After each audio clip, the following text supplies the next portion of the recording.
Hello and welcome to another episode of the Classical Republican. Today I want to talk about some of the examples that distributists would talk about when they using examples of putting their theory into practice.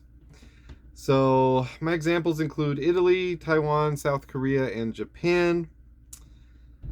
Distributists like to talk about the Middle Ages in Europe, but I'm not going to be talking about that in this video. So first we'll go to the Tiller program in Taiwan. So land reform in Taiwan starts in 1949, but let me give you a background. So in Taiwan, it's not really an independent country today, although some people might get mad at me for saying that. Technically it's not. And so what happened was after the Chinese Civil War between the nationalists and the communists, the nationalists lost and went to Taiwan.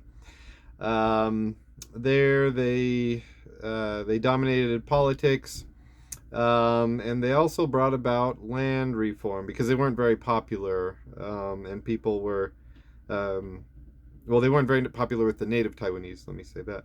And so they instituted land reform, but also to just help the population out and to fix the economy.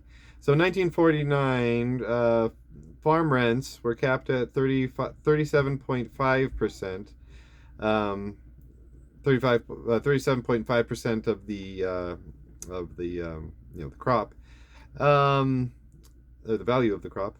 1951, public land was sold to tenant farmers, and then you had all these other large landholders. Most of them were, not most of them, but a lot of them belonged to Japanese who were gone now because they had lost World War II, and everybody had to, all the Japanese had to returned to the Japanese home islands and could not inhabit the former Empire of Japan anymore, which included Taiwan.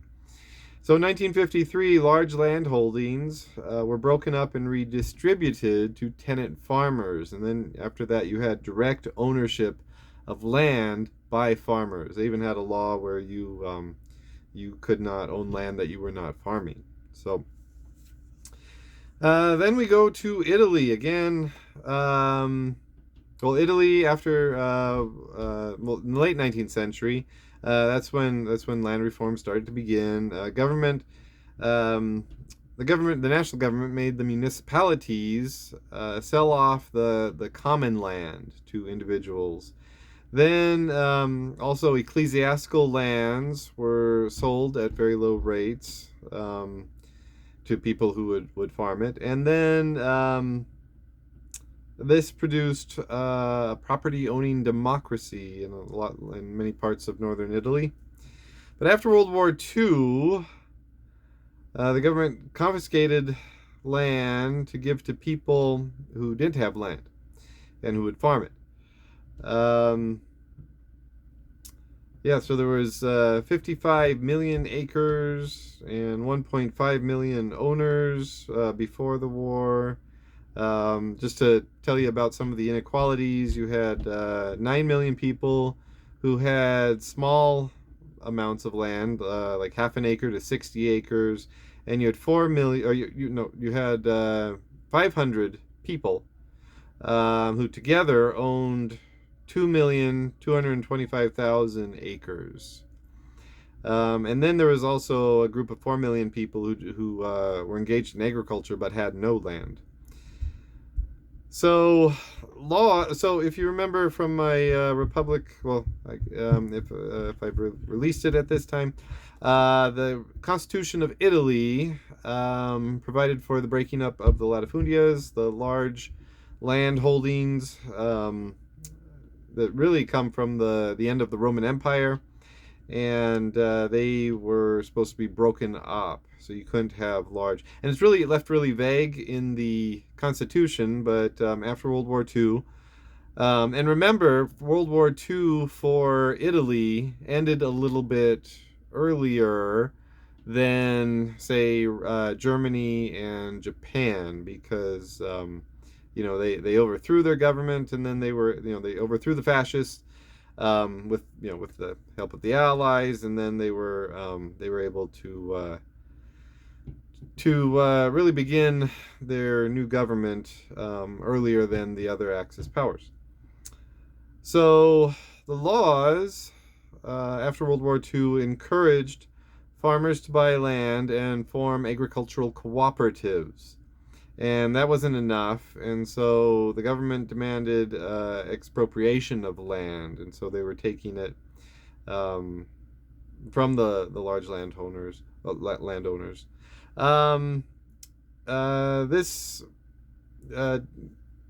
this didn't continue for much longer because of greater emphasis with the Marshall Plan. And so that was more about industrial production. Did not emphasize agricultural production as much as industrial production. But these agricultural efforts were spearheaded by the Christian Democrats, and I thought that was really interesting because distributism is the economic program of Christian Democrats in Europe, and also the ASD, the American Solidarity Party, in the United States of America. So if you're looking for a party that advocates for distributism, look up your local ASD if they have it in your state. Then I want to talk about South Korea. And South Korea, after World War II and then the Korean War. Well, I guess this is after World War II, before the Korean War. They started land reform. The reform had many elements, and I'm reading from Developedia on Korea. The reform had many elements that ran counter to private property rights. The compensation to landlords was... Oh, let me go back a second. The reform was based on the principle of compensated forfeiture and non-free distribution, whereby the government bought farmland from landlords at forced prices and sold it to farmers at below market rates. So that's how they did it in South Korea.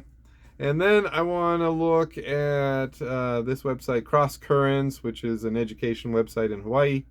And it says, under Japan's 1946 land reform, landlords who owned more than the permitted amount had to sell the excess land to the government at a fixed price. The government then sold it at the same price, giving first preference to any tenant who had been farming the land. Japan's land reform succeeded for two reasons. The first reason is that the occupation had the power to impose and enforce a law that hurt the interests of the very powerful class of people, wealthy landlords, in order to bring about social and economic change.